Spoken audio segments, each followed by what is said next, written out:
Si vous souhaitez être à la une du meilleur de l'actualité camerounaise, alors vous êtes au bon endroit. L'information de qualité vous est proposée sur votre nouvelle chaîne YouTube, Média d'Afrique TV. Eh bien, mesdames et messieurs, une fois de plus bienvenue pour cette nouvelle analyse vidéo. Pour vous qui êtes nouveaux, retenez que nous sommes une équipe d'experts analystes, spécialisés dans les affaires politiques, dont l'objectif majeur est de vous informer en continu des faits et gestes, politiques, économiques et sportifs qui fait rage au quotidien.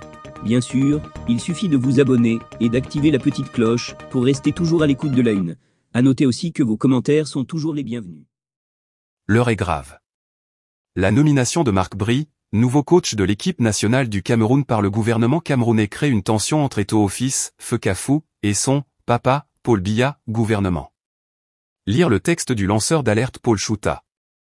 Rejetant la nomination de Marc Bry il y a quelques minutes, le président de la Fekafou Samuel Eto'o vient de déclarer la guerre à Paul Biya, qu'il envoie d'ailleurs balader.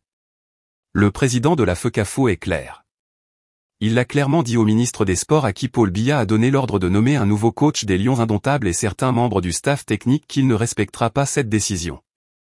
La Fédération nationale ne saurait reconnaître ces nominations effectuées en dehors de tout cadre légal et réglementaire, dans l'absolu.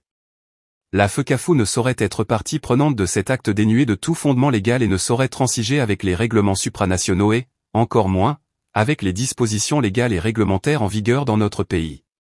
A souligné et signé Samuel Eto'o himself dans une correspondance adressée à Mouel Kombi ce mercredi soir. Lorsqu'on sait que dans son discours du 10 février dernier à la jeunesse, Paul Biya a lui-même dit avoir donné l'ordre au ministre des Sports Mouel Kombi pour gérer les problèmes de l'équipe nationale, ce rejet de Eto'o fils n'est rien de plus qu'un bras de fer lancé à son Paul Biya, qu'il appelait jadis « papa ». Je sais l'importance que vous accordez au football. L'État, dans le contexte difficile qui est le nôtre, consent de lourds sacrifices financiers à cet égard. Il est donc en droit d'exiger une meilleure organisation et de meilleurs résultats. Nous allons y veiller. Le gouvernement et tout particulièrement le ministre en charge des sports ont reçu des instructions claires sur le sujet, avait alors déclaré Paul Biya le 10 février 2024. Ce n'est pas la première fois que Eto'o fils rame à contre-courant de celui pour qui il a ouvertement déclaré son soutien en 2018. On se souvient encore en août dernier, pourtant Paul Biya s'était rendu au sommet en Russie, Eto'o fils a posé un acte contraire à la posture pro-russe de Biya en prenant part à un match de gala à Londres organisé pour lever des fonds destinés à la reconstitution des écoles détruites en Ukraine par la Russie.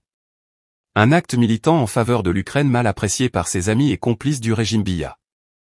Il n'est pas à exclure que le président de la Fekafou, qui s'est accoquiné avec le régime de Biya et qui a confié à des proches avoir des ambitions présidentielles, soit en train de surfer sur la vague populiste et entrer officiellement en politique. En raison de la défiance d'Eto'o à l'égard du chef de l'État, tous les hauts responsables du pays ont été priés de prendre leur distance avec ce dernier. Le grand soir se poursuit.